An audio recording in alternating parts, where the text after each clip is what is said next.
Dieu demanda aux enfants d'Israël de choisir un agneau sans défaut et de l'immoler dans la nuit de Pâques. Le Seigneur Jésus-Christ mourut le jour de Pâques.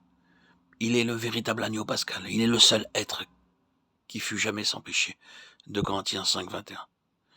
Il a été conçu par le Saint-Esprit. Il est né sans péché. Et il a vécu sans jamais pécher. Il pouvait déclarer avec assurance: qui de vous me convaincra de péché? Jean 8, 46. Personne n'avait osé l'accuser d'aucun péché. Il est mort pour nous comme l'agneau sans défaut. Il voulait signifier par cela que quelqu'un sans péché devait endurer le châtiment à cause des péchés des hommes, sans quoi leur péché ne pouvait pas être enlevé.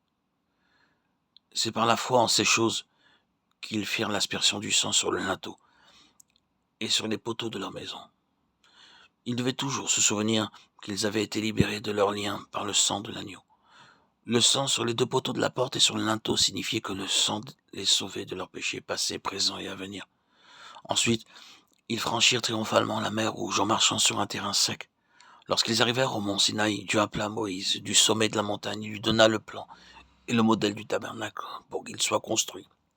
C'est alors que Dieu dit: ils me feront un sanctuaire et j'habiterai au milieu d'eux. Jusqu'alors, les enfants d'Israël avaient vu la nuée aller au-devant d'eux et les suivre, mais Dieu ne vivait pas au milieu d'eux, car il n'avait pas trouvé une demeure au milieu d'eux. Dieu voulait une maison où il pourrait donner et recevoir l'amour.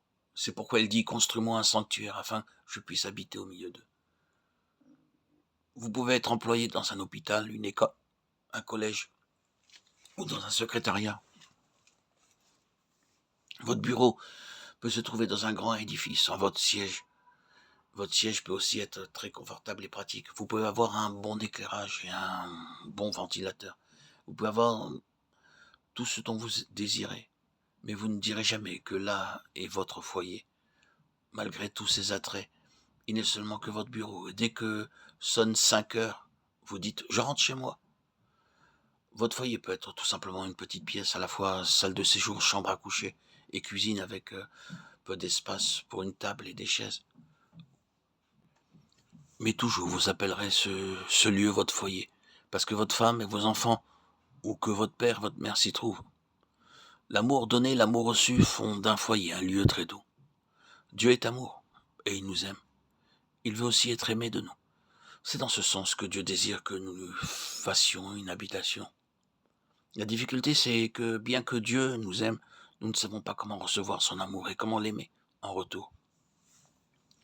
Il y a beaucoup d'enfants qui aiment leurs parents uniquement à cause de l'argent et de toutes les bonnes choses qu'ils reçoivent d'eux. Lorsque j'étais à Londres, je suis devenu l'esclave de beaucoup de mauvaises habitudes. Quand je voulais de l'argent, j'écrivais une longue lettre de 5 pages ou plus à mon père et à ma mère, et je leur faisais part de toutes les nouvelles dans le menu détail. À la fin, j'écrivais: s'il vous plaît, envoyez-moi de l'argent. Mais lorsque je recevais l'argent, je n'avais même pas le temps de leur écrire une simple lettre de remerciement. Je ne le faisais qu'au bout de 2 mois, quand j'avais tout dépensé.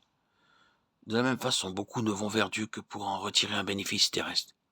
Lorsqu'ils sont dans les difficultés, dans l'affliction ou dans la peine, ils prient beaucoup.